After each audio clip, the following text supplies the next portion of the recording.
অনেকেই আমাকে মেসেজ করে, ফোন করে, গল্পে গল্পে বলার চেষ্টা করে, ভাই ছাত্রলীগ নামটা চেঞ্জ করা যায় না?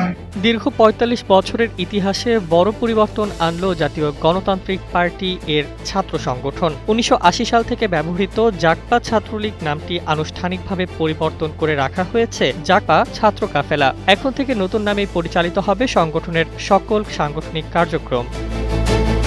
মঙ্গলবার ৩রা মার্চ সকালে জাগপার কেন্দ্রীয় কার্যালয়ে আয়োজিত এক অনুষ্ঠানে সংগঠনের সভাপতি আব্দুর রহমান ফারুকী এই সিদ্ধান্তের কথা দলীয় মুখপাত্র রাশেদ প্রধানকে জানান। সভাপতি আব্দুর রহমান ফারুকী বলেন, সংগঠনটি জননেতা শফিউল আলম প্রধানের হাতে গড়ে ওঠা এবং ১৯৯০ ও ২০২৪ সালের গণ আন্দোলন সহ গণতন্ত্রের বিভিন্ন সংগ্রামে সক্রিয় ভূমিকা রেখেছে। তবে তিনি দাবি করেন, ক্ষমতাসীন বাংলাদেশ ছাত্রলীগ এর কর্মকাণ্ডের কারণে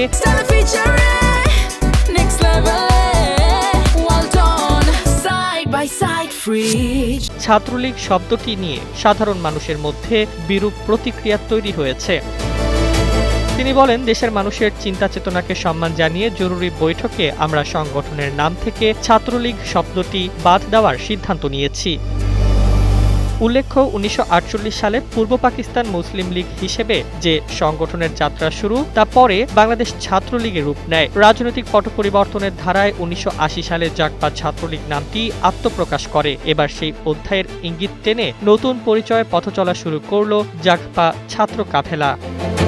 ডেস্ক রিপোর্ট, বাংলাদেশ বুলেটিন।